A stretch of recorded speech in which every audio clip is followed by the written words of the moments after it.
Assalamualaikum warahmatullahi wabarakatuh. Halo semua, kenalin nama saya Safrila Rahma Marsela, NIM K43200072. Saya dari program studi Pendidikan Biologi Angkatan 2020, Fakultas Keguruan dan Ilmu Pendidikan Universitas 11 Maret. Di video kali ini, kita akan membahas tentang sejarah penemuan virus dan cara hidup virus. Tujuannya agar kita tahu bagaimana sejarah virus ditemukan, kemudian juga bagaimana cara hidup virus, dan bagaimana virus bisa menularkan penyakit satu dari makhluk hidup satu ke makhluk hidup lainnya.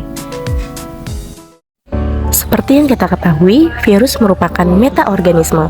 Artinya, virus merupakan bentuk peralihan antara benda mati atau memiliki sifat yang dapat dikristalkan dan makhluk hidup atau dapat berkembang biak.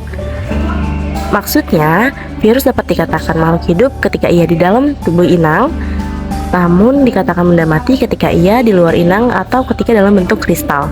Oleh sebab itu, virus bersifat parasit obligat. Artinya, virus membutuhkan makhluk hidup lain untuk dapat hidup dan berkembang biak. Adapun kisaran inang virus dapat menyerang makhluk hidup lain seperti hewan, tanaman atau tumbuhan, bahkan manusia ataupun bakteri. Berdasarkan kisaran inang virusnya, virus terbagi menjadi dua, yaitu virus yang memiliki kisaran inang yang luas dan virus yang memiliki kisaran inang virus yang sempit. Untuk virus yang memiliki kisaran inang virus yang sempit, artinya virus hanya dapat menginfeksi makhluk hidup yang spesifik, apakah itu tanaman saja, hewan saja, ataupun manusia saja. Kemudian, untuk virus yang memiliki kisaran inang virus yang luas, artinya virus dapat menyerang beberapa makhluk hidup. Contohnya, dapat menyerang hewan dan manusia dan tanaman, ataupun hewan dan tanaman. Contoh virus yang memiliki kisaran inang virus yang luas adalah rabies. Lalu kira-kira bagaimana ya virus pertama kali ditemukan? Virus pertama kali ditemukan pada tahun 1883 oleh seorang ilmuwan Jerman bernama Adolf Meyer. Pada saat itu, Meyer mengamati penyakit yang menyebabkan daun tembakau memunculkan bintik-bintik kuning.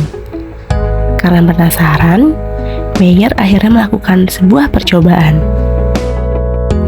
Meyer melakukan percobaan dengan menumbuk daun tembakau yang sakit, kemudian dihaluskan dan didapatkan ekstrak daunnya.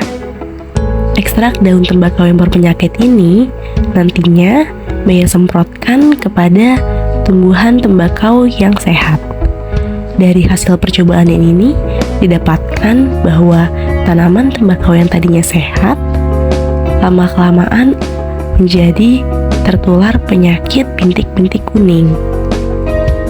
Setelah melakukan percobaan, Meyer mencoba mencari tahu apa sebenarnya penyebab penyakit bintik-bintik kuning pada daun tembakau. Ketika mengamati daun yang terkena penyakit menggunakan mikroskop, Meyer tidak menemukan adanya bentuk bakteri. Oleh sebab itu, Meyer berhipotesis bahwa ada agen perinfeksi lain yang bukanlah bakteri. 10 tahun setelahnya, tepatnya pada tahun 1892, seorang ilmuwan berasal dari Rusia bernama Dmitri Ivanovsky melanjutkan hipotesis yang dilakukan oleh Meyer. Percobaan yang dilakukan oleh Dmitri hampir sama dengan percobaan yang dilakukan oleh Meyer. Perbedaannya, ekstrak daun yang telah dihaluskan disaring menggunakan saringan bakteri yang bernama Chamberlain. Namun, hasil dari percobaan Dmitri, tembakau yang sehat yang sudah disemprotkan ekstrak daun tembakau yang sakit tetap tertular juga. Jadi, Dmitri berkesimpulan bahwa agen penginfeksi daun tembakau lebih kecil daripada bakteri.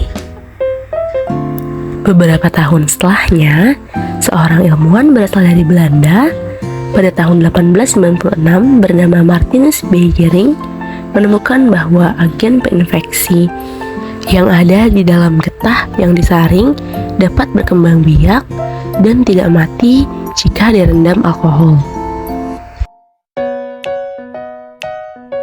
Beberapa tahun setelahnya, tepatnya pada tahun 1935, seorang ilmuwan berasal dari Amerika bernama Wendell M. Stanley melakukan penelitian dengan menggunakan 1 ton daun tembakau yang terinfeksi.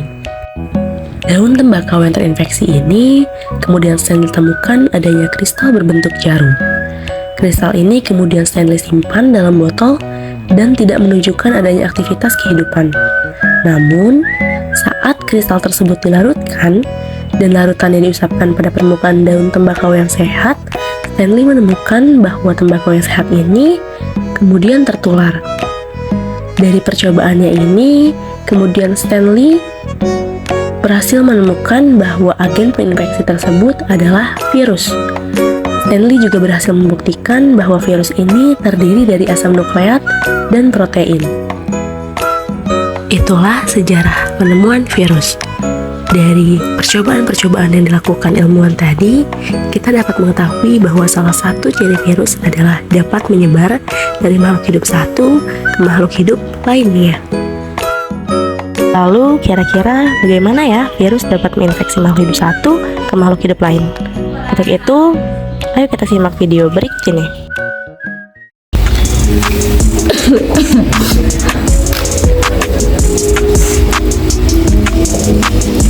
Pagi Ren. Pagi Pis. Tahu kabar lu? Alhamdulillah baik. Ini mau ngajar. Oh ngajar. Iya. Jam berapa? Nanti jam 10-an, 10.15. Lo udah ngajar? Udah selesai gua tadi. Udah sarapan belum? Belum sih, Pak. Ini mau sarapan gua pakai donat. Lo mau pakai? Donat di mana ini belinya? Ini di kantin utara.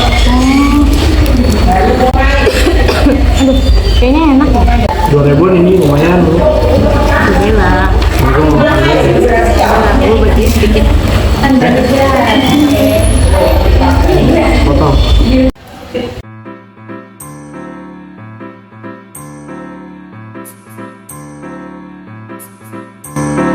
Dari video tersebut, apakah teman-teman bisa tahu mana saja perilaku-perilaku yang dapat menjadi penyebab penyebaran virus? Yuk kita bahas bersama. Ketika seseorang batuk, maka ia akan mengeluarkan tetesan kecil air liur yang telah terinfeksi atau droplet.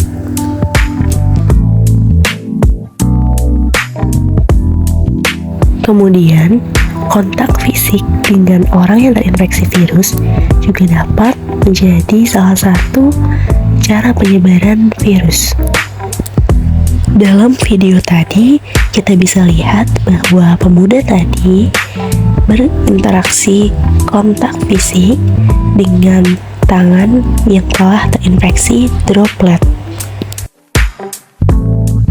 Makan makanan yang telah terkontaminasi virus juga dapat menjadi salah satu cara penyebaran virus. Oleh sebab itu, penting bagi kita untuk melakukan cuci tangan sebelum makan. Itulah tadi beberapa contoh cara penyebaran virus. Cara penyebaran virus sendiri dapat terjadi secara langsung ataupun secara tidak langsung. Cara penyebaran virus secara langsung dapat terjadi melalui udara, air liur, air, maupun darah. Contoh penyakitnya adalah pilek, polio, cacar, dan herpes. Untuk penyebaran virus secara tidak langsung dapat terjadi melalui hospes perantara. Contohnya adalah penyakit demam berdarah. Ketika virus masuk ke dalam tubuh, maka virus akan mengidentifikasi sel inang menggunakan prinsip kesesuaian atau yang disebut dengan lock and key. Prinsip ini hampir sama dengan analogi puzzle. Artinya, virus hanya akan menyerang sel inang yang memiliki protein yang sama dengan reseptornya. Contohnya ada pada gambar tersebut. Sekian materi yang dibahas pada video kali ini. Semoga dapat bermanfaat buat teman-teman semua. Akhir kata, wassalamualaikum warahmatullahi wabarakatuh. Terima kasih.